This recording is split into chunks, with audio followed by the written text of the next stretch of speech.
Excellencies, ladies and gentlemen, dear friends, welcome to this afternoon panel discussion with the topic Democracies Defeat Dictators. I'm Vladimir Kara-Murza. I'm a Russian opposition politician, historian, journalist, and former political prisoner, and it is my distinct honor to moderate this conversation.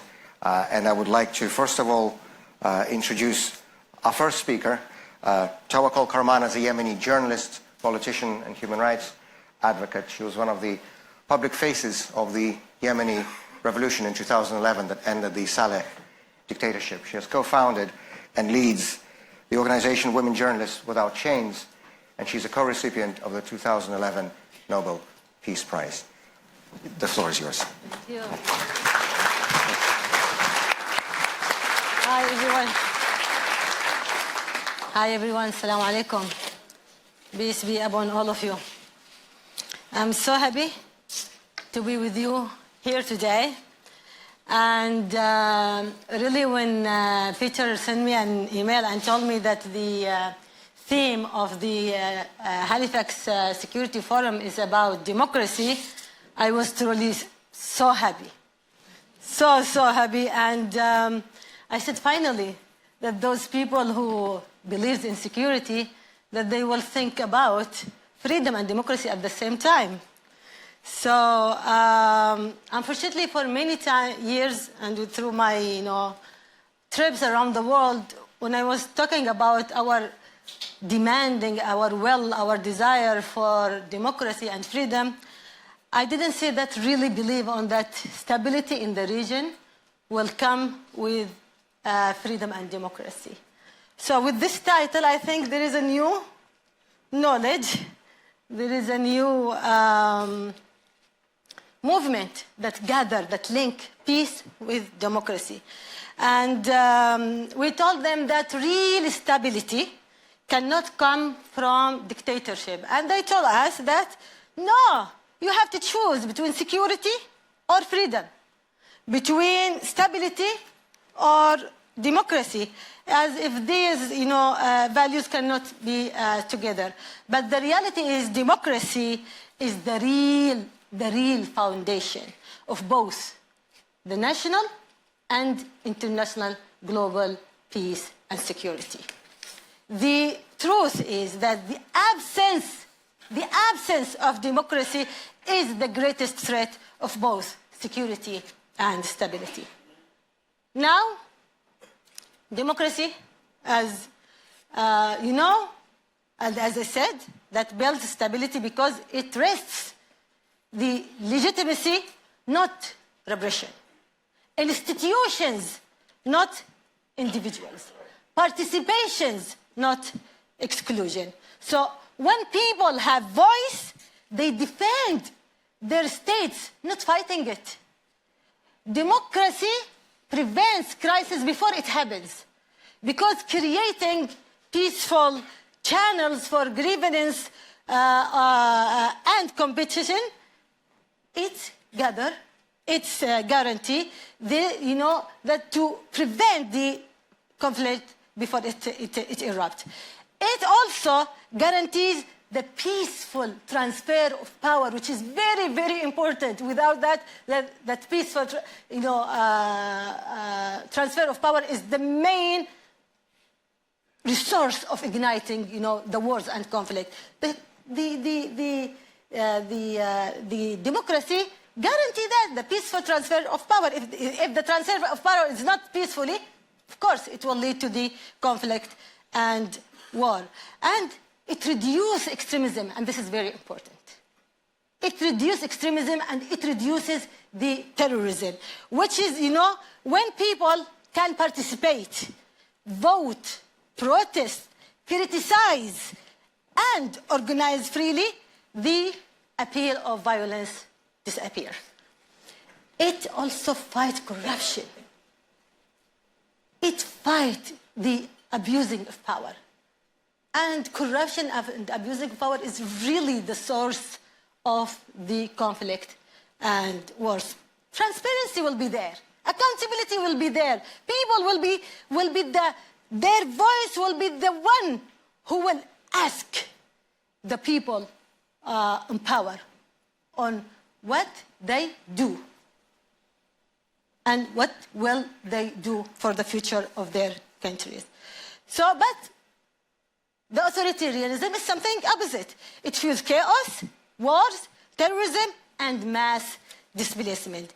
Any attempt to build security without democracy produces a temporary and fragile security and peace. So now, today, the world is witnessing rising tension and collapsing security. Not because of people, no, not because of people, but because of the regimes that despise the law, that despise law, because regimes that despise truth, because regimes that despise institutions and people. Yes, war has many causes, including economic injustice, climate crisis, but the primary driver of conflict is the authoritarian role. It is now considered that the major wars of the last century were launched by the undemocratic regime. We saw that with the Hitler-Nazi. We saw that with Mussolini. We saw that with the Imperial Japanese. We saw that with the Stalin Soviet. We saw that with Saddam Hussein. We saw that with many dictators. The last century, most of the wars was a result of the dictators, of authoritarian regimes. And now, Russia, Iran, and China turning the same pattern. Look what is happening in Ukraine.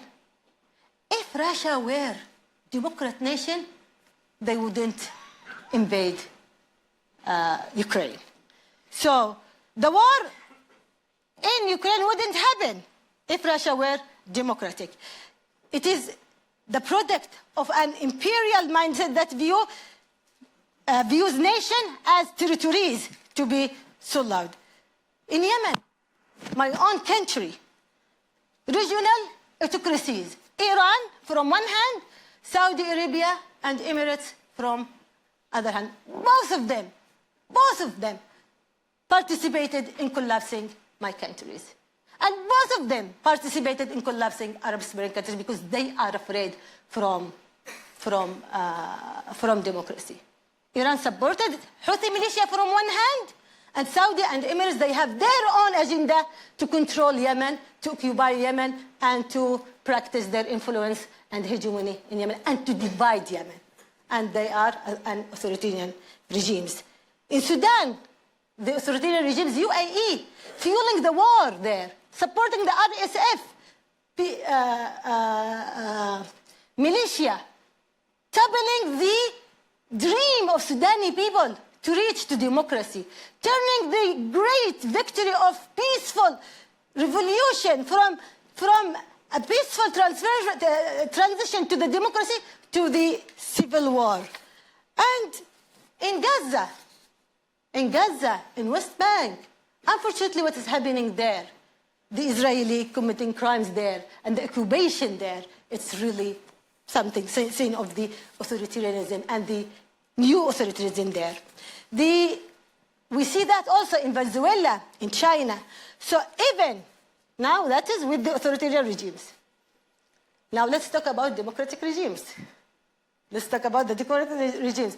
The democratic regimes, they have new forms of authoritarian are emerging.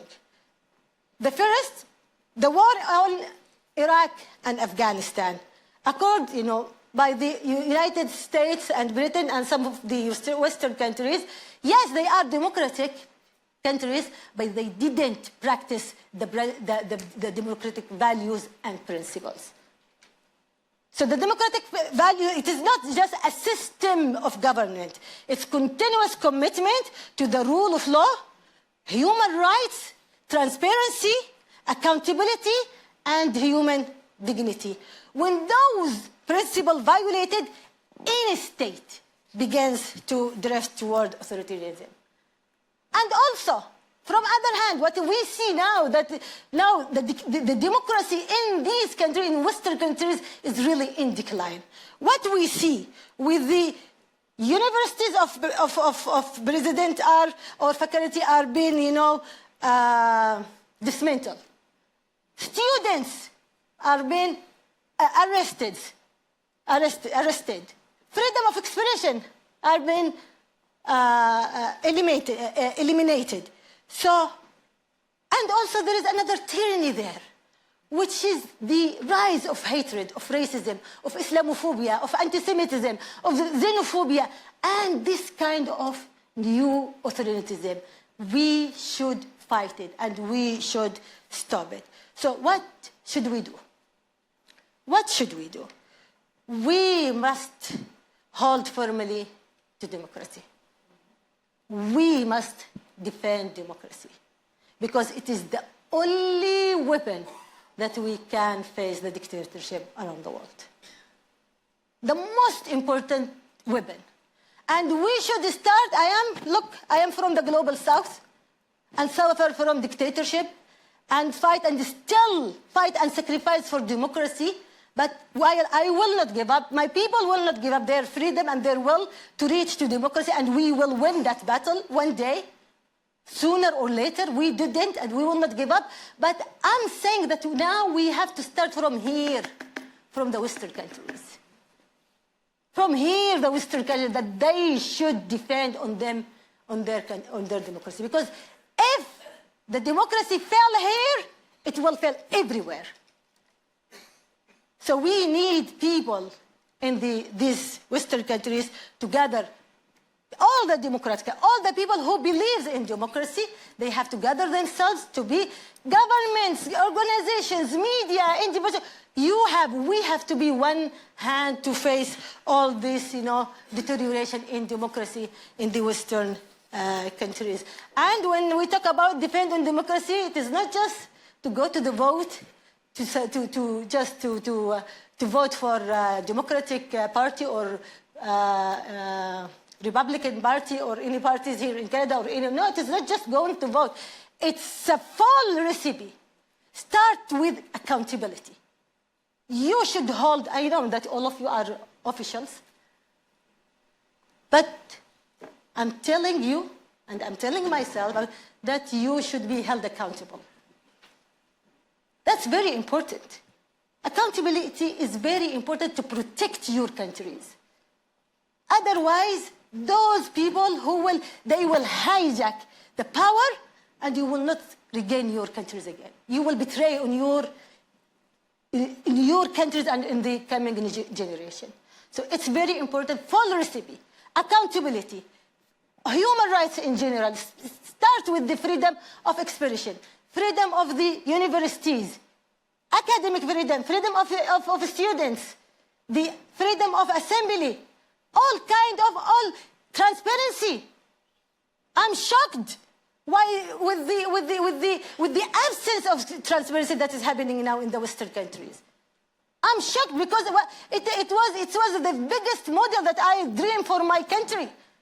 But now all what I suffer, not all, not all, but there is a lot of things that I was against in my country. Now I see it, at least in the United States. So this is very important. Depend on your democracy, the dependence of your judiciary system, the check and balance. That is very important, and also stop supporting dictators.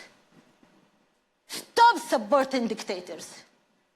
They are the one who collapse in the global security. And because of them, now you are facing all this deterioration in racism, in xenophobia, in everything. If we give big alliance, we can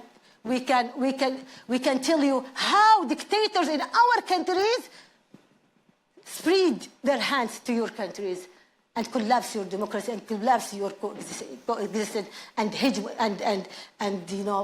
attacking your social fabric. So it's very important to stop supporting dictators and to stop playing double standards. That is very important for democracy. That is very important for democracy. And this is from our side, we will not stop fighting, sacrificing for democracy, for freedom, and we believe in that. And that is our destiny. We will not give up, no matter how much the price that we will pay. And now, you have a lot of challenges, I will say just 3 challenges, or 3 many important issues, and I will end my speech. The Ukrainian war is a test for democracy in the democratic countries and democratic camp in general. So the so-called Trump plan is, in a sense, a plan to hand Ukraine over and legitimize Putin's aggression and occupation, rewarding him for his destroying cities, displacing millions, and occupying, the cities of Ukraine. Such proposal do not end wars. It's embolden Russian fascism and encourage another tyranny everywhere. So the West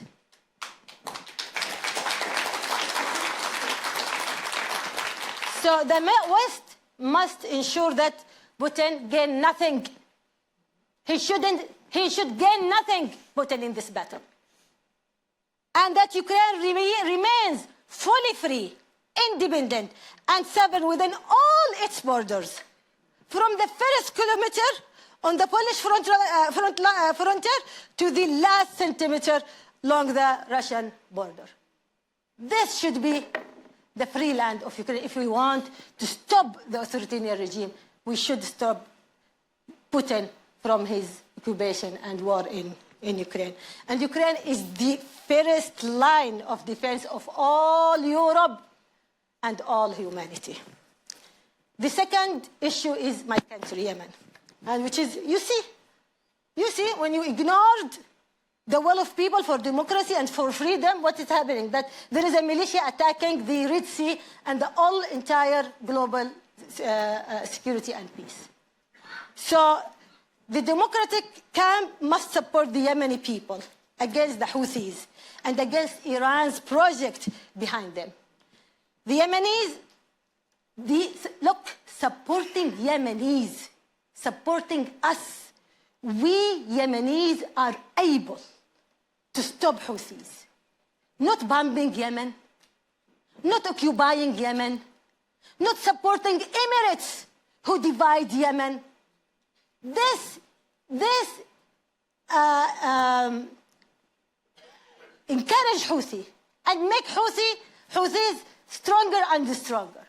So if you want to stop Houthis, you should support Yemenis people for freeing their countries. And you should support, and you should stop Iran, Saudi Arabia, and Emirates from playing that bad role on dividing Yemen and playing hegemony and guardianship in Yemen.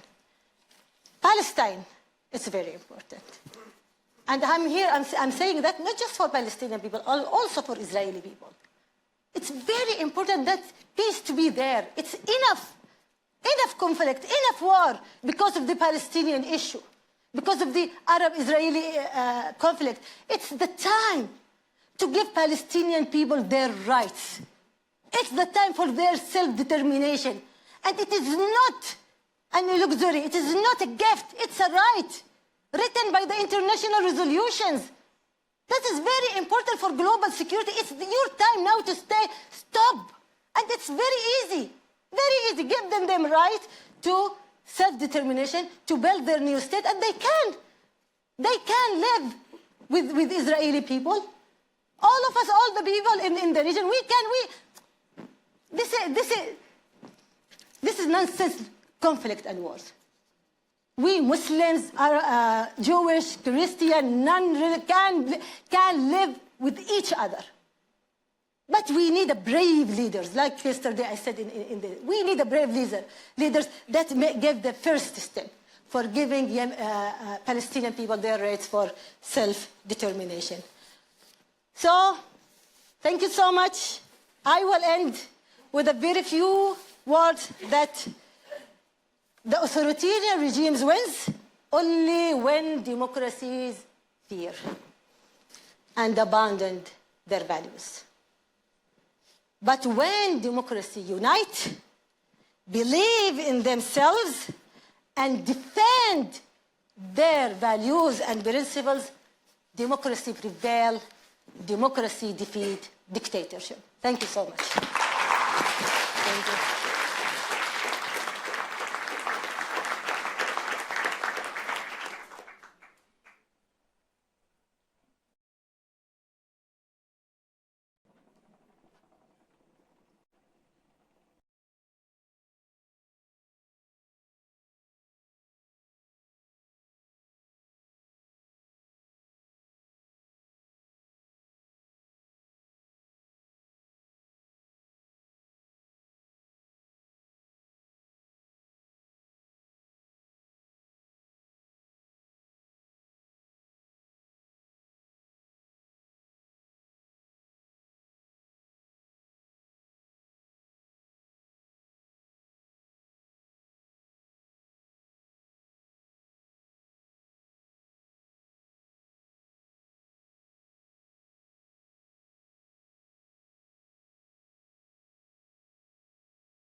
This was an amazing way to introduce our conversation, so I want to thank the HALIFAX International Security Forum video team for this film, and I want to, before anything else, present our other distinguished speakers this afternoon.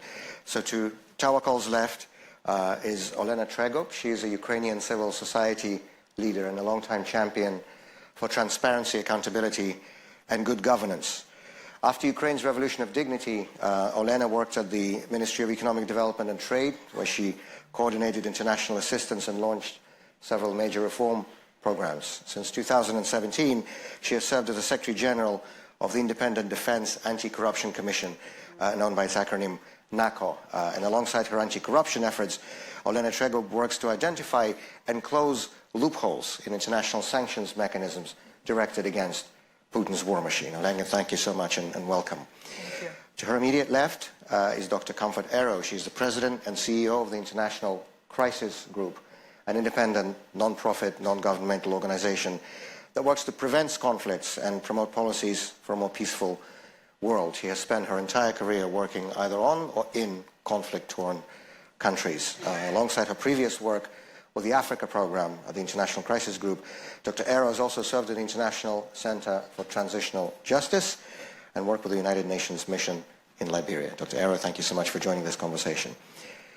And last but certainly not least, on my immediate right is Andrius Kubilius. Andrius Kubilius is a scientist, a statesman, and in my view, one of the most visionary and strategic thinkers in today's European Union.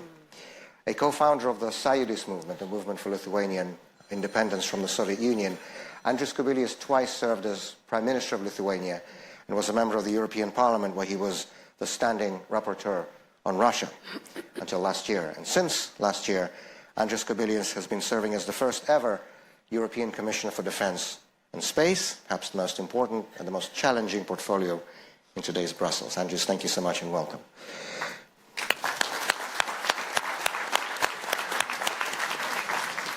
So our title today is Democracies Defeat Dictators. And for someone from my generation, having grown up in the 1980s and 90s in the Soviet Union and then Russia, the title of this conversation is non-negotiable truth. Of course, democracies defeat dictators. The 80s and 90s were the time of Huntington's third wave, Fukuyama's end of history, a time of unparalleled expansion of freedom, when countries as diverse as South Africa and South Korea, Brazil and the Philippines, the whole of Central and Eastern Europe and Russia itself shed dictatorial rule and opted for democracy. And I must confess that despite everything that's been happening in these last many years, I still believe that this maxim is true. It may take longer, it may take more effort, it may take more commitment, but I fundamentally believe that democracies still do defeat dictators. But when I put myself in the shoes of my children's generation, my oldest daughter is 19 years old, and I'm thinking that, people from that generation in Russia, they've spent their whole lives under the Putin dictatorship. They never knew any other reality. And if we look at what was happening globally, the story has also been far from glorious. Freedom House has now documented continuous decline in freedom around the world for 19 consecutive years. And in their estimates, the proportion of the world population that is living under unfree societies, 40%, is the highest it has been in 3 decades, since the mid-1990s. And we also see that dictatorships behave in an ever more brazen fashion in geopolitics and in international affairs, and that democracies do not really provide the pushback that we all hope they would. And this introductory video was just a perfect illustration of that, and we need not go any further for examples than to go to the news story that has dominated conversations at this forum, the Trump ultimatum to Ukraine, the so-called 28-point peace plan, which to me, frankly, reads more like Vladimir Putin's Christmas wish list. And so the first question I want to pose to our speakers, and I would like to go in the reverse order of presentation, so starting with Andrius.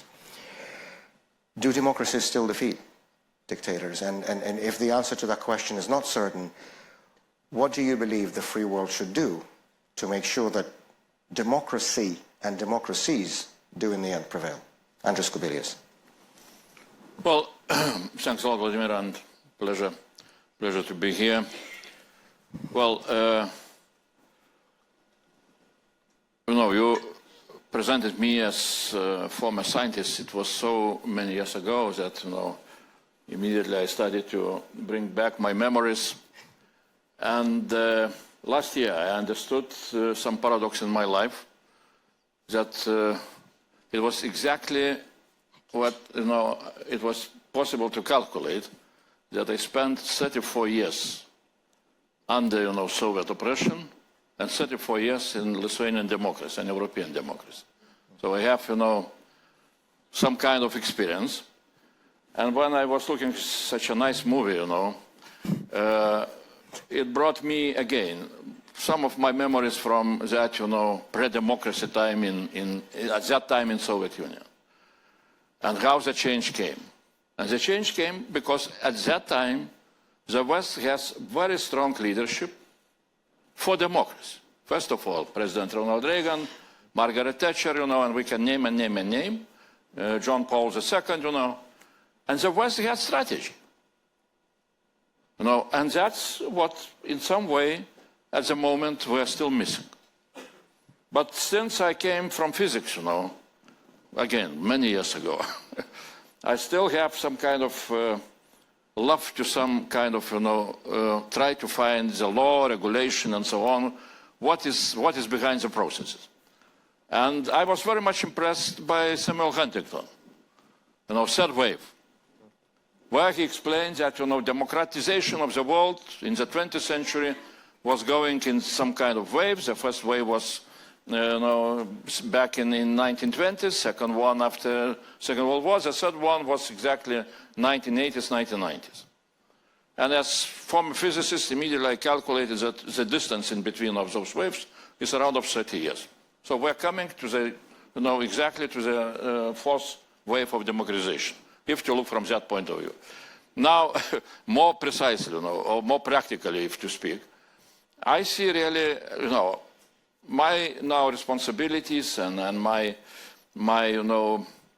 wish is really to look into European continent and to raise some kind of, again, very simple but very big questions.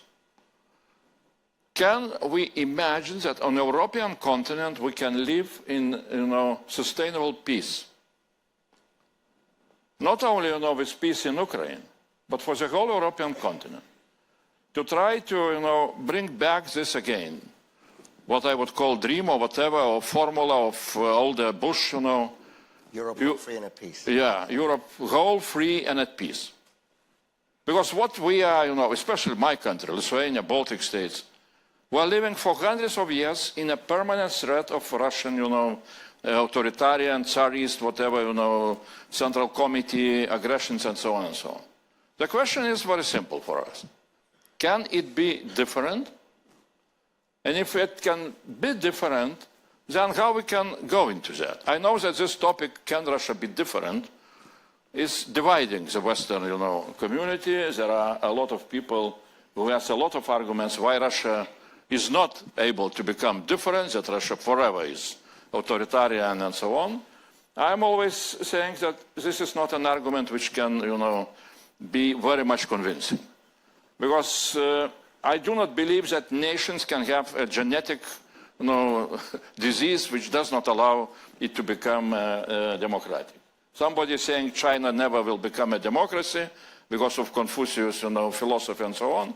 Let's look into Taiwan and Taiwanese democracy, which we can, simply sometimes even envy.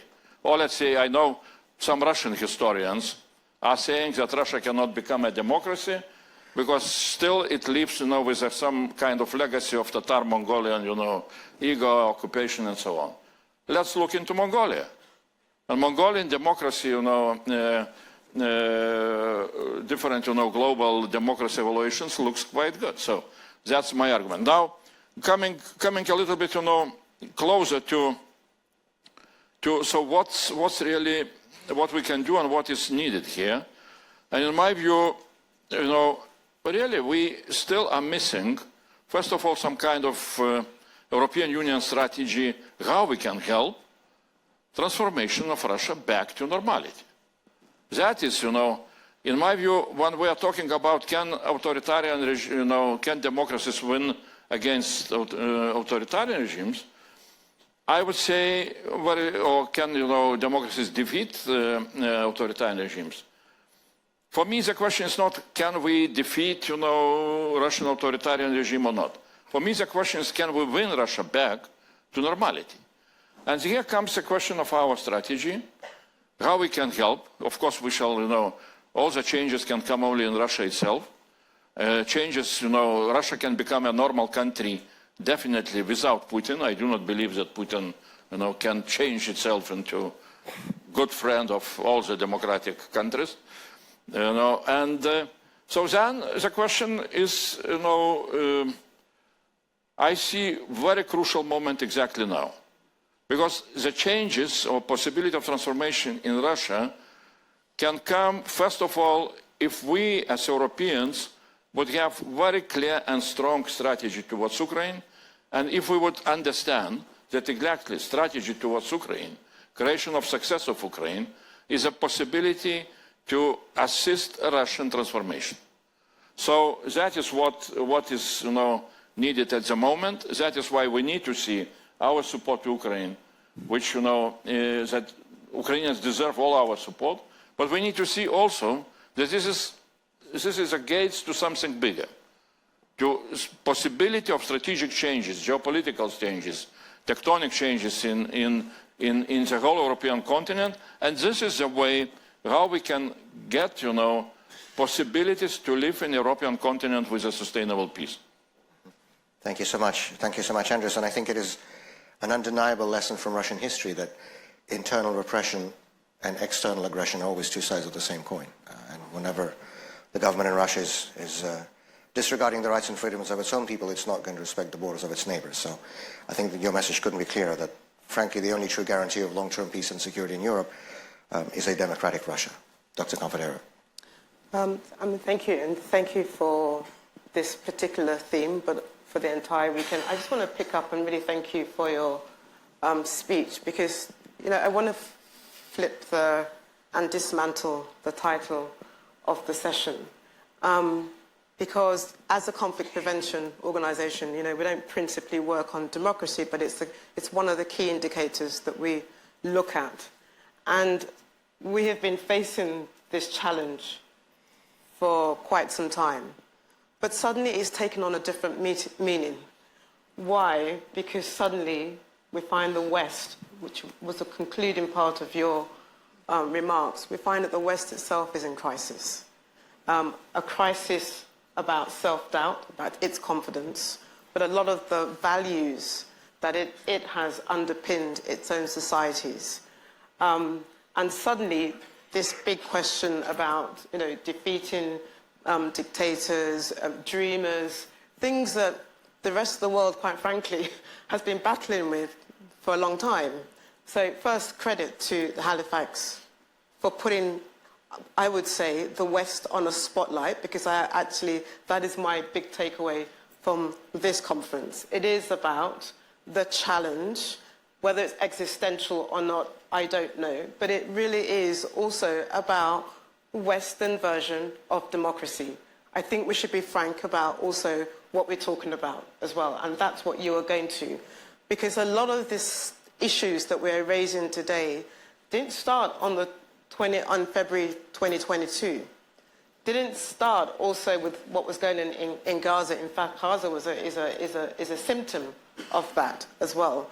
These are issues that have been at the forefront of the struggle for governance, for rights, political rights. Somebody early on said, if you have innovation, if you have development, if you give people creativity, that itself allows you to have democracy. Sorry, no, people want basic, simple rights. They want to be able to compete in the political space as well. So I just want to say thank you for what you said, because you put the spotlight on what I actually think is the core conversation that we're having today, which is about the threat of democracy in the Western Hemisphere, in the Western society, from North America to Europe and these regions. Because this is not an unusual conversation for Yemen, for Sudan. Thank you for raising for Sudan, for Haiti, for Venezuela. I want to credit you also for saying to you that you fought the regime change already last year in the elections, and that was lost to you also. And when you look at places like Myanmar, where people have been fighting for these things for a long time, and the reason why you get a debate now about the double standards is because on the altar of the fight for these things in other places, democracies themselves, oftentimes, Western democracies have compromised the fight that a number of these societies have been trying to have. So when societies say to you that every 5 years we don't go to elections and assume that the outcome is a democratic process in somewhere like the Sahel, and you sacrifice our democracy in the name of a security-first approach, and then you wonder why the countries like the Sahel push you out of their region, because you have stolen their version of democracy. Because you came and told them a different story about democracy. They thought democracy was about governance. They thought democracy was about basic rights, and suddenly they were told it was a security veto. And then suddenly the West is surprised why you kick them out. And then you look at somewhere like Sudan, where people struggled and fought for revolution. They fought for justice. They fought for governance. And at the moment of asking for the things that will be crucial to underpin democracy, we abandoned them. That is why the revolution was lost in Sudan. And that is why you gave space to the Rapid Support Force and to the Sudanese army. Let's look at the Democratic Republic of Congo. If you're worried that the norms are being eaten up, we are presiding against mass expulsion.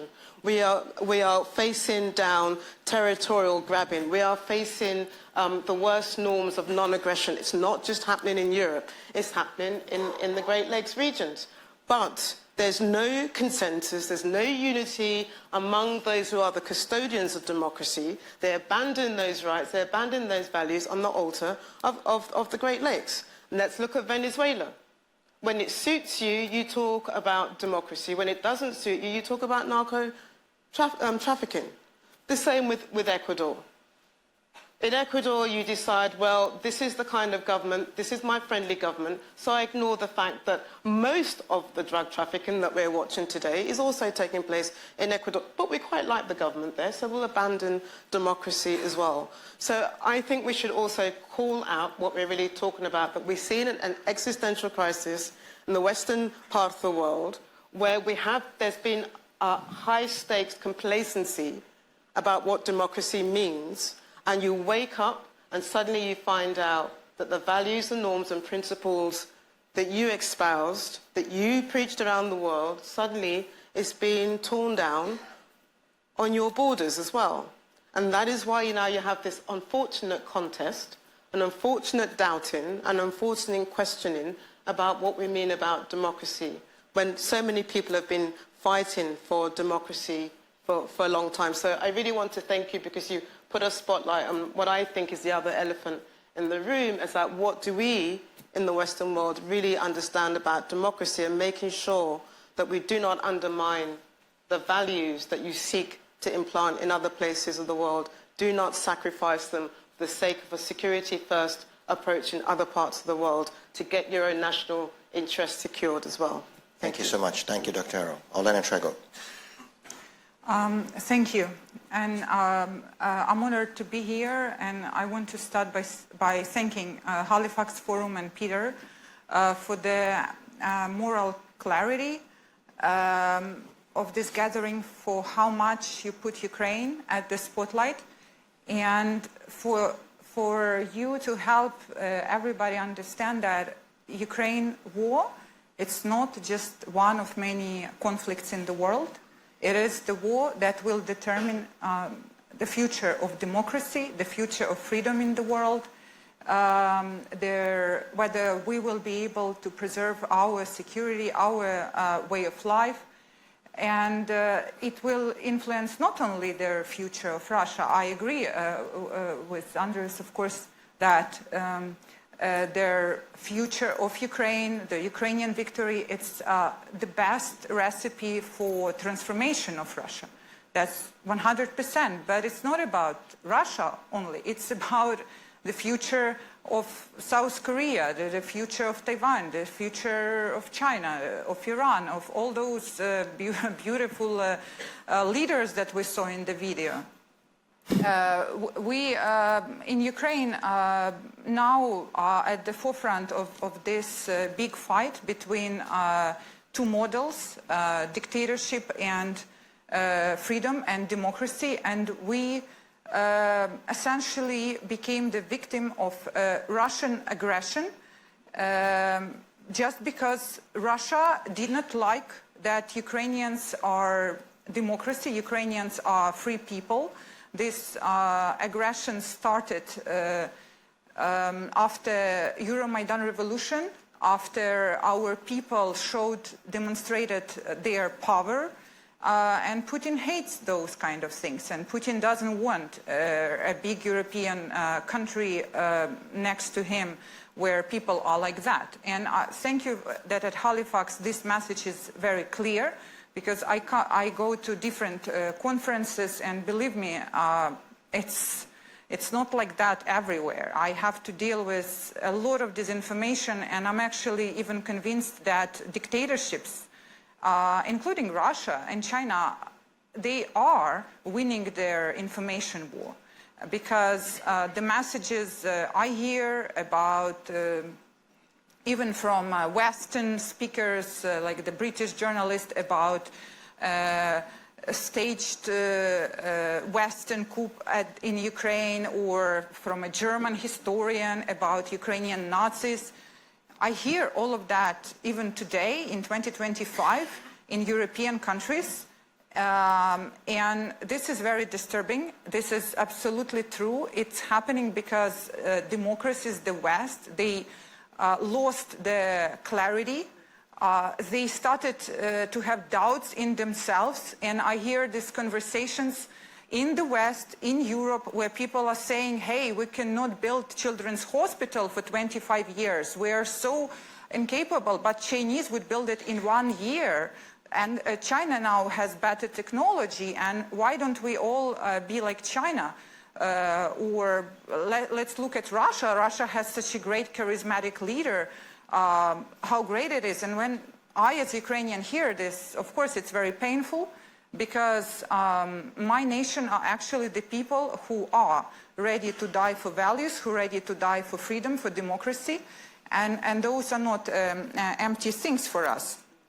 And just to give you like a little perspective, I wanted to use this opportunity to explain to you how genuinely in Ukraine we are able to defeat Russia, and we are able to win this war, and we are still standing after 4 years of a full-scale war because we are democracy. That's the main reason.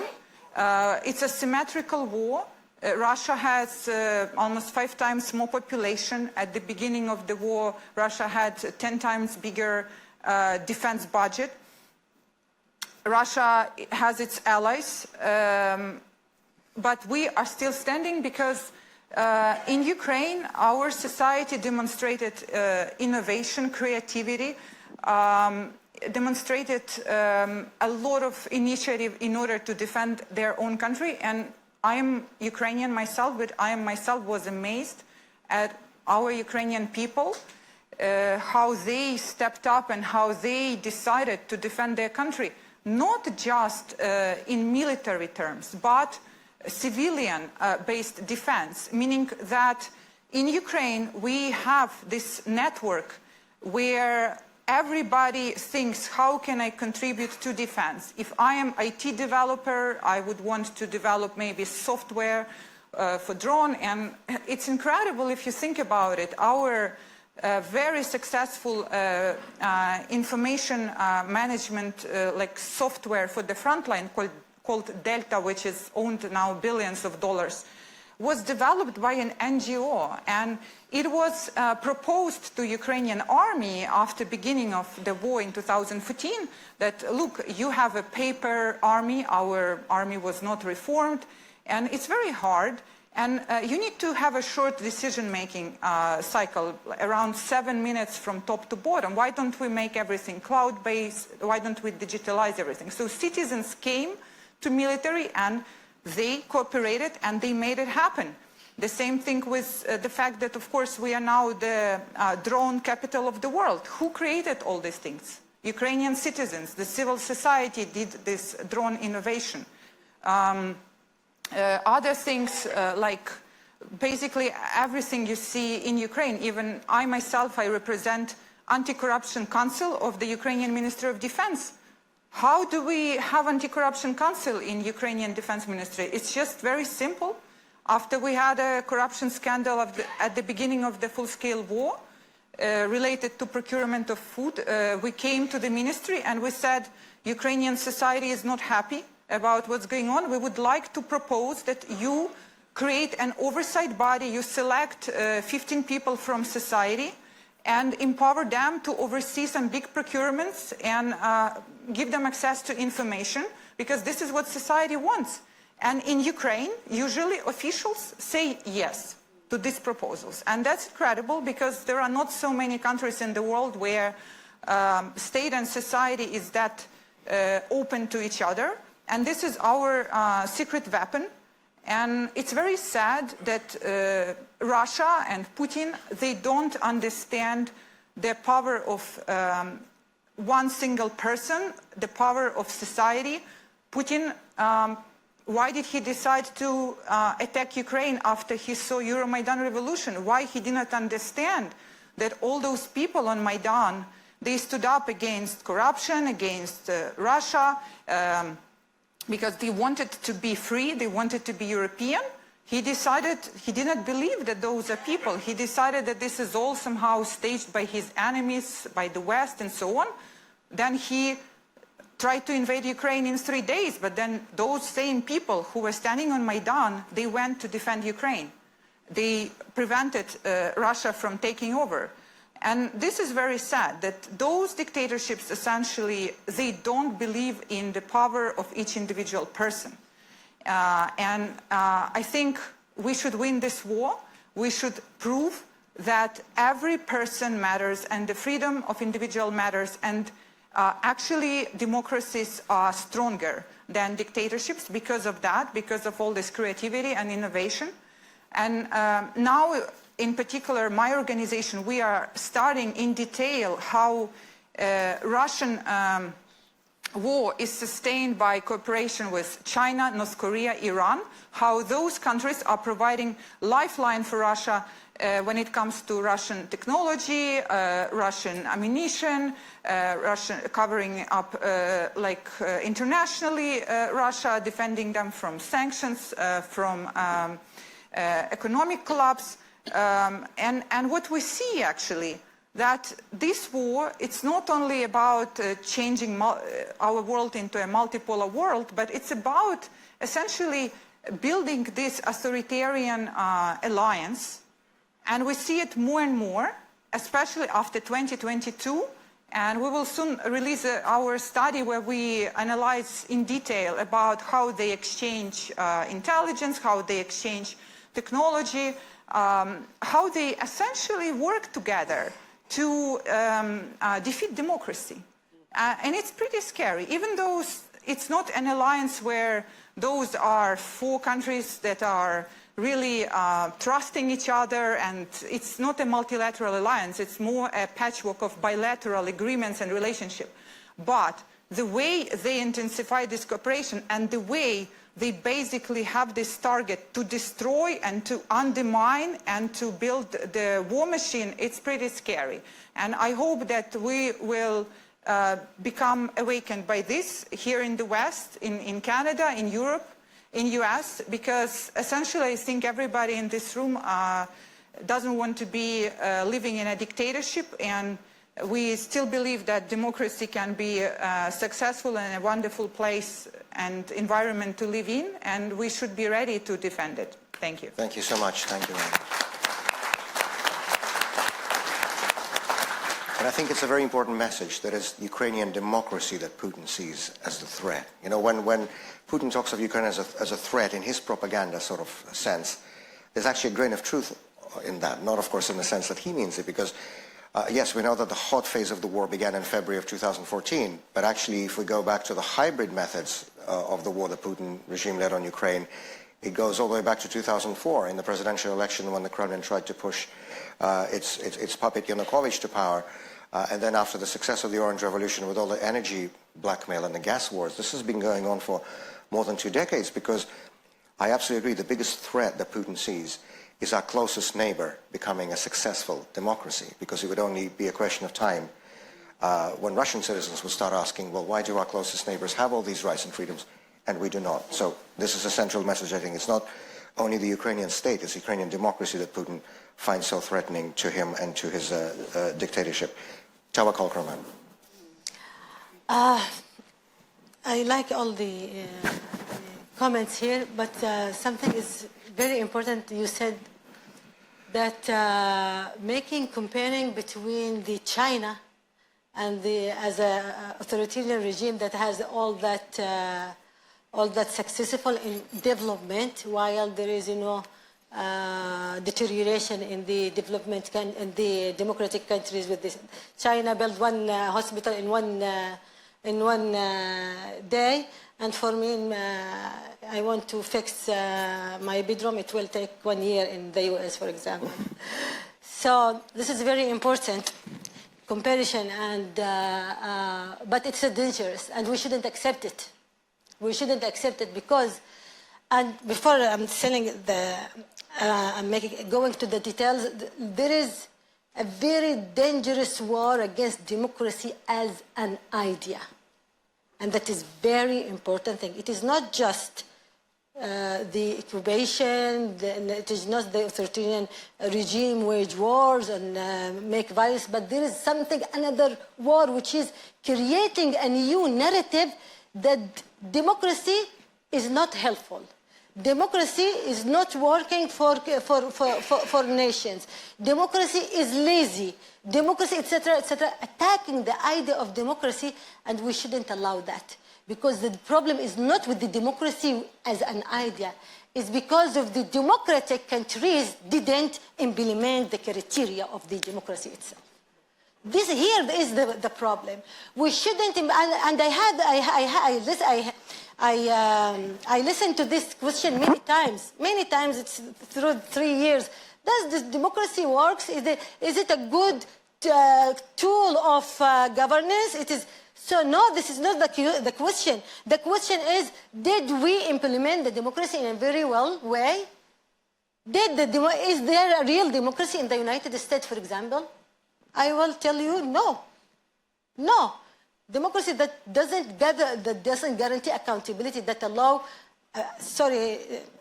for some people who, in other, belief, but who allow that a president who is accused with corruption and with sexual assault to be a president without accountability, that is not democracy. So if we go with so that is not democracy. Democracy that doesn't questioning their rulers is not democracy.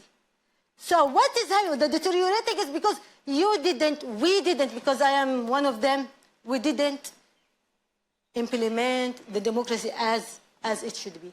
And now, saying that China as an authoritarian regime is the good example for ruling, no, it is not. First, there is no transparency in China. You don't know what is happening in China. The transparency here, because this is why we know our shortages in democratic. Do we know how many people are poor in China? How many hidden conflicts in China? China, who kills millions of people in Uyghur people there, are they? Is it a good tool of governance? So and with this is what they said for us. When we make the revolution against the dictators, they said, no, don't make the revolutions. The dictators is bringing the stability. No. What happened, the chaos that happened after the revolution, it came because the dictators didn't build strong institutions. When they leave the authority, then this institution will carry the country. It's the tool, it's the producing by the authoritarian regimes that build everything to be just in their size. And when they leave, the country collapses. And this is what happened with Russia and with China. And don't we know that China, you have to be very strong. China is not a good model. It is not for stability because it's a fake stability. Any stability under dictatorship is fake. It's fake stability. And for us, when we make and this is a very important point for us, as I belong to Arab Spring, that we dare to challenge the dictators, went to the street, peacefully with flowers, with dreams against the dictators, calling for freedom and democracy. And we won against those dictators, 8 dictators in the region through just 15 years, 8 dictators. We forced them to leave the power.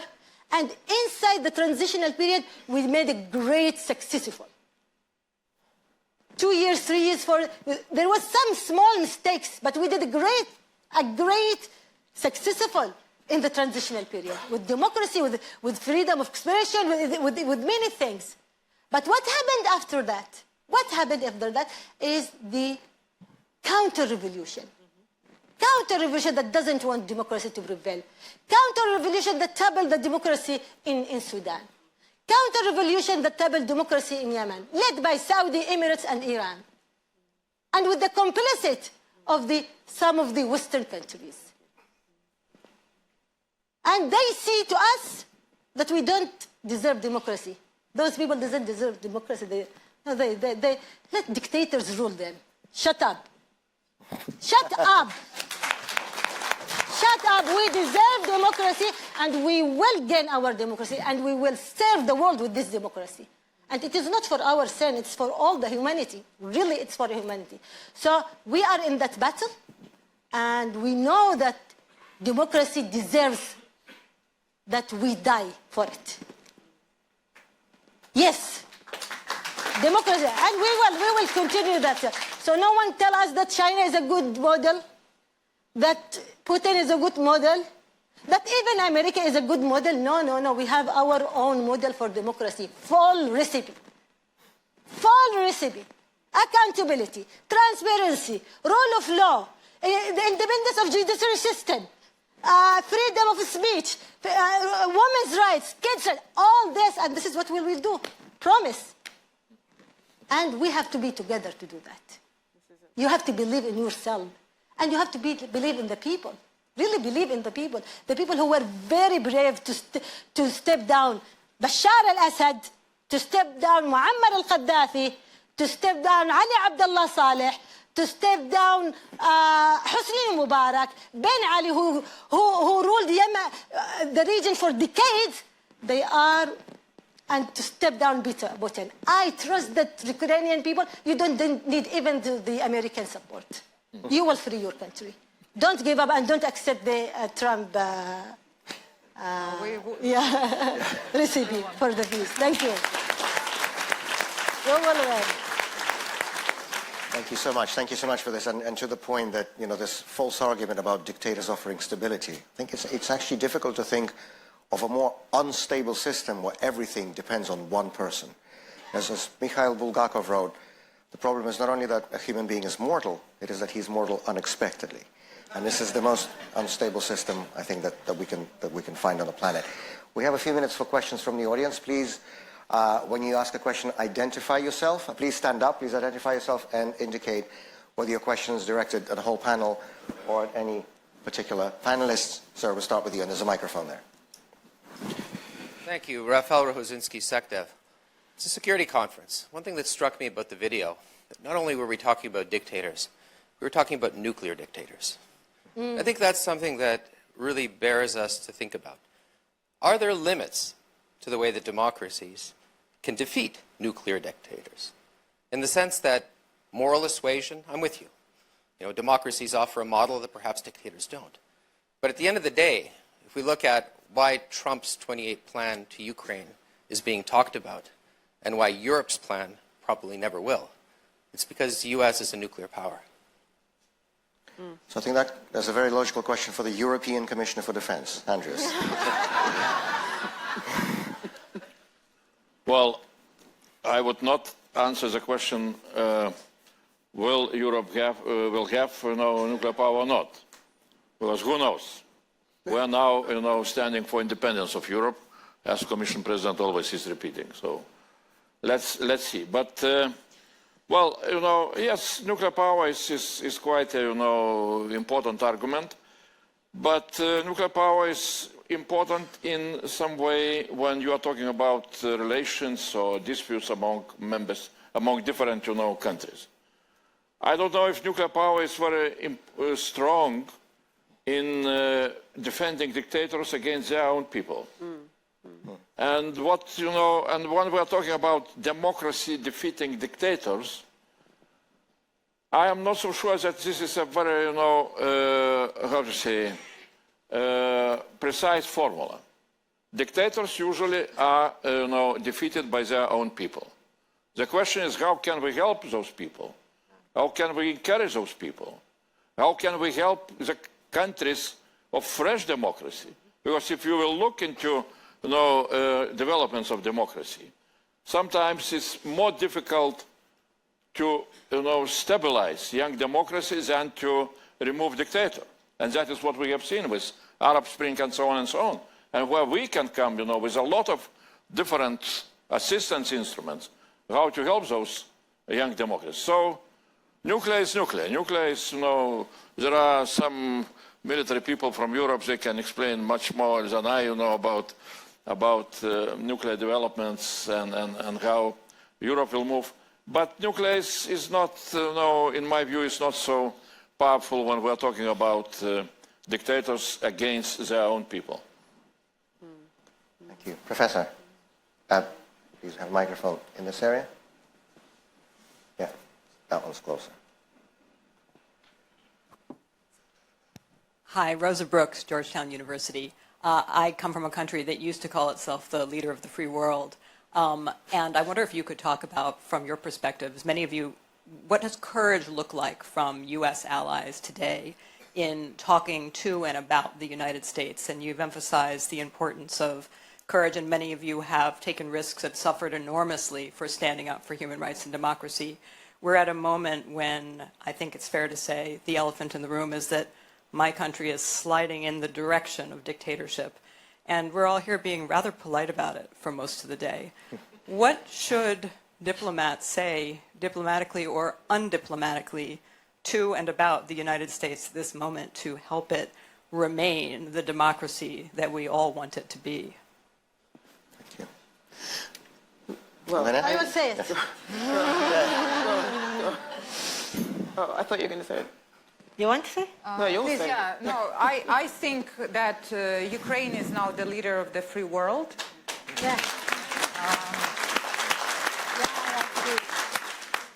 We demonstrated it by action, not words. And regarding United States, when you talk to U.S. people, you see that Americans in their heart, they all cherish freedom.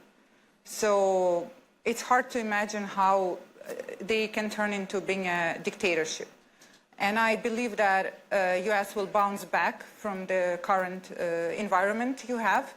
But I think it's important right now to reach out to people, to have this people-to-people contacts. And when, I see a lot of support even among people who are supporting Trump, who support Ukraine, just because there are a lot of people who see this war as freedom war, and America has always been for freedom. So I don't believe that you can change the whole nation just because currently your leadership has a little bit blurred moral compass and hugging with dictators.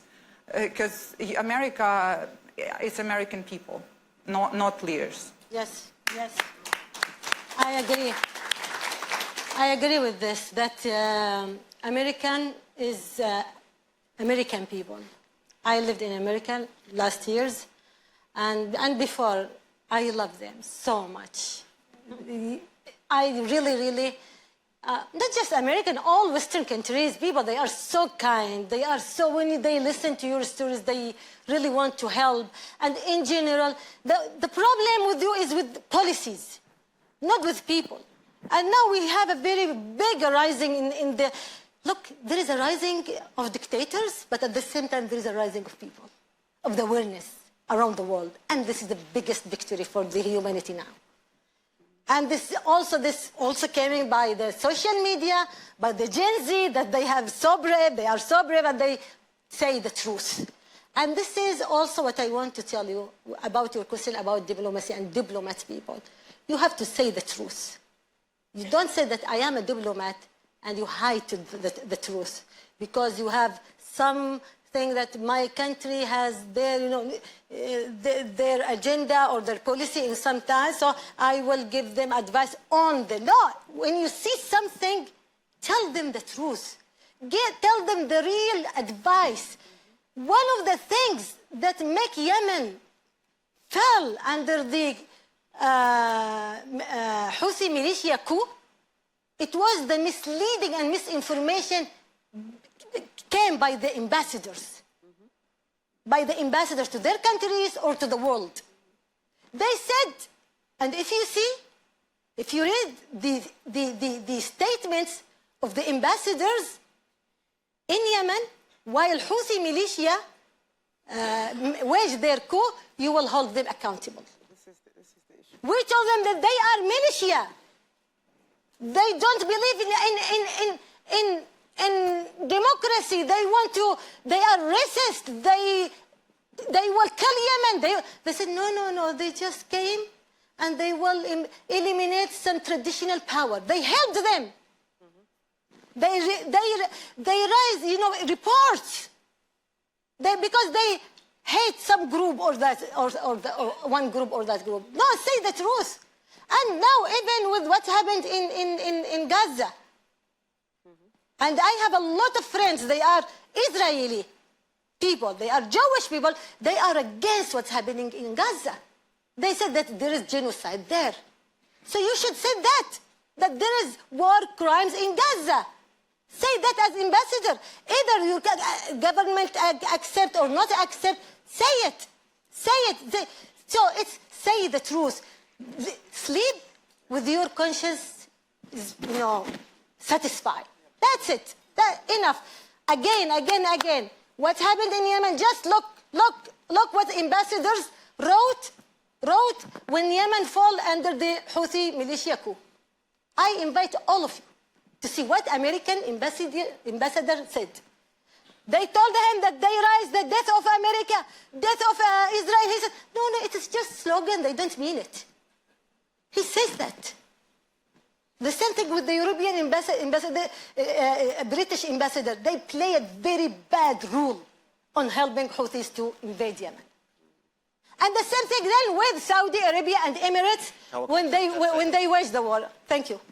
Dr. Aaron, last word goes to you. Oh, no, I mean, again, the elephant in the room, the reason why I'm glad that Halifax put the spotlight on this is that I don't think this is about the rest of the world. I think this is about democracy as it's been played out in the West and the double standards in which it has been approached, the degree of complacency.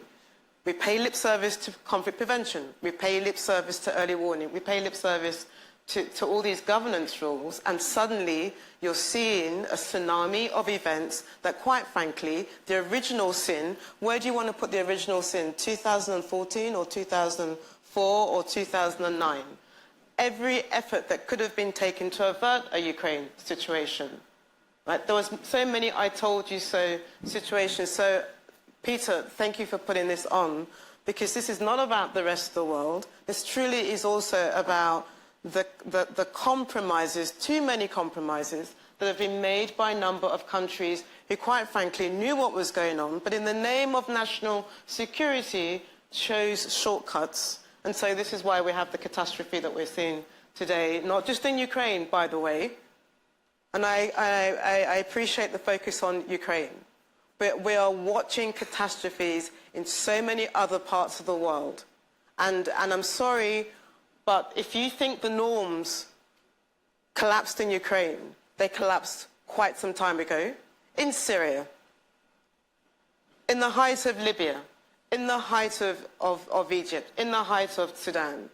You're not even the final chapter, I'm afraid to say.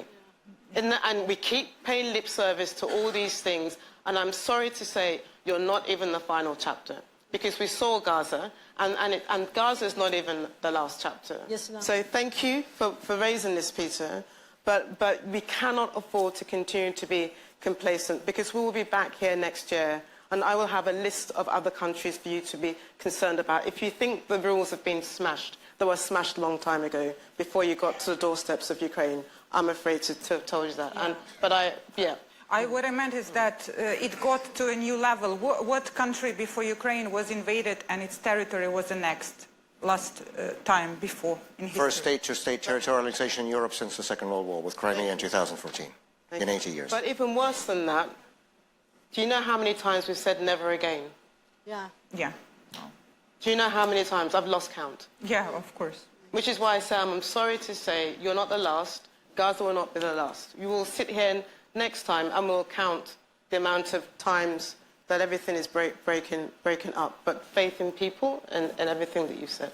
We'll reconvene in this room at 5 o'clock for the Halifax chat with the former Prime Minister of Israel, the Honourable Ehud Barak. Meanwhile, please thank our speakers at this panel, and thank you so much for taking part. Please join us for a coffee break in the foyer.